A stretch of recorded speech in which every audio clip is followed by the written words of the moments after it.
నిరాహార దీక్షలకి తెలంగాణ ఉద్యమ బంధనాలతో జై భీములు జై పూలు తెలియజేసుకుంటూ ఒక రెండు విషయాలు ఇక్కడ నేను ప్రతిపాదించాల్సున్నాను. ఒకటి బడ్జెట్కి వచ్చినట్లయితే దాదాపు మన స్టేట్ బడ్జెట్ వచ్చేసి దాదాపు 1,60,000 కోట్ల రూపాయలు. అదే దేశ బడ్జెట్ వచ్చినట్లయితే దాదాపు 120 కోట్ల రూపాయల దాకా ఉన్నది. ఇటువంటి పరిస్థితుల్లో దాదాపు భారతదేశం మొత్తం మీద మన బీసీ జనాభా 55% అయితే తెలంగాణకు వచ్చినట్లయితే మన బీసీ జనాభా దాదాపు 60% ఉన్నది.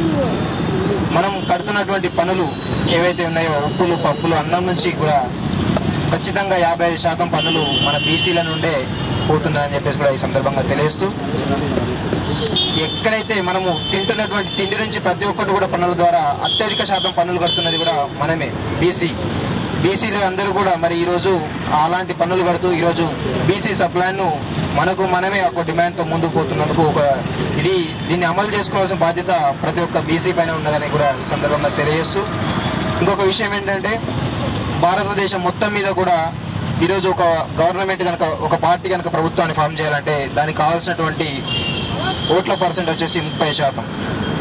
మన బీసీ జనాభా శాతం వచ్చేసి 50%.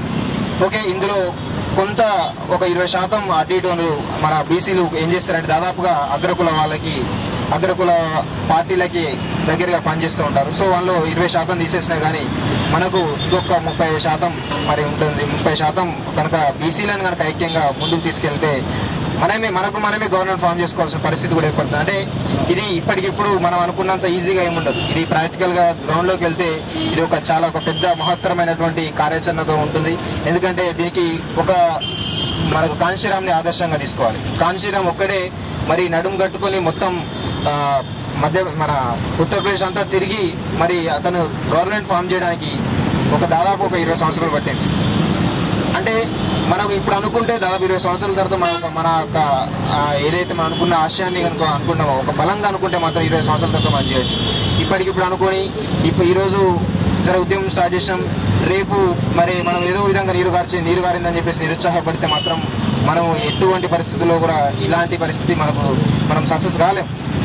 అంటే ఒకటి అర్థం చేసుకోవాలి, ఖచ్చితంగా మనకు నిజంగా బీసీ ప్రభుత్వాలు రావాలి, బీసీలు అధికారాన్ని చెలాయించాలని అనుకుంటే మాత్రం మనము ఒక నిబద్ధతో ఎక్కడ కూడా మనము నిరుత్సాహపడకుండా మనం అందరం కూడా కలిసి పోరాడితే మనం ఖచ్చితంగా ఒక ఆశయాన్ని సాధిస్తాం. ఇంకొకటి ఏంటంటే ఇప్పుడు మనకు బీసీలలో 2 ఉన్నాయి. ఒకటి మోస్ట్ బ్యాక్వర్డ్ క్లాస్ అని చెప్పేసి ఒకటి అదర్ బ్యాక్వర్డ్ క్లాస్ అని చెప్పేసి 2 ఉన్నాయి. ఎందుకంటే బీసీలో 4 గ్రూపులు ఉన్నాయి. బీసీఏ, బీసీబీ, బీసీసీ, బీసీడీలు ఉన్నాయి. ఇందులో బీసీడీ వచ్చేసి కొంత ఇది అగ్రకులాలకు దగ్గరగా ఉన్నటువంటి బీసీడీ అన్నట్టు. అంటే దాదాపు అందరూ కూడా మ్యాక్సిమం అగ్రకులాలకు దగ్గరగా ఉన్నటువంటి ఈ సంస్థ బీసీడీ అన్నట్టు. బీసీఏ, బీసీబీ, బీసీసీలో బీసీఏ వర్గం వచ్చేసి దాదాపుగా ఎస్సీలకు దగ్గరగా ఉన్నటువంటి బీసీఏ వర్గం అన్నట్టు.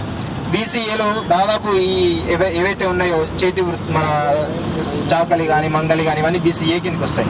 వీళ్ళందరూ కూడా దాదాపుగా వీళ్ళ జీవన పరిస్థితి చాలా దయనీయమైన పరిస్థితిలో ఉన్నది. ఇప్పుడు ఎందుకంటే మంగళ షాపులు తీసుకున్నట్లయితే ఇప్పుడు కొత్తగా సెలూన్లు కార్పొరేటైజ్ అయిపోయినాయి, బట్టల షాపులు తీసుకున్నా కానీ కార్పొరేటైజ్ అయిపోయినాయి. ఏది తీసుకున్నా కానీ మొత్తం దానికి సంబంధించినటువంటి ఎవరైతే ఆ పెట్టుబడిదారులు అగ్రకులానికి సంబంధించిన పెట్టుబడిదారులు వాళ్ళందరూ కూడా కలిసి ఈరోజు వాటిని అడాప్ట్ చేసుకొని ఇక్కడ కుల వృత్తుల్ని దాదాపుగా నాశనం చేసే స్థాయికి మరి తీసుకురావడం కూడా జరిగింది.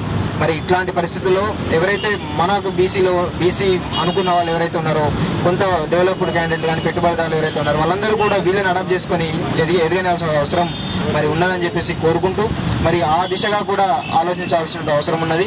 మనందరం కూడా ఈ సందర్భంగా దీనిలో ఇంకొక ముఖ్య విషయం ఏంటంటే మరి ఇప్పుడు ఇంతకుముందు జనార్దన్తో నేను దాదాపు 2-3 సార్లు డిస్కషన్లో పెట్టినా దీన్ని తెలంగాణ రాష్ట్ర డిమాండ్లో భాగంగానే చేస్తున్నందుకు నాకు చాలా సంతోషకరం. ఎందుకంటే దీన్ని తెలంగాణ సపరేట్గా చేస్తే మాత్రం మనం ఈ బీసీ సప్లాన్ని మనం సాధించుకోలేం.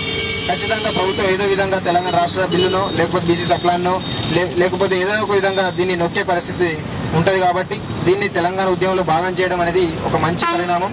మరి దీనికి ఖచ్చితంగా మా నెటిజన్స్ సపోర్ట్ కానీ ఖచ్చితంగా ఉంటుందని చెప్పి ఈ సందర్భంగా తెలియజేస్తూ జై తెలంగాణ, జై పూలే.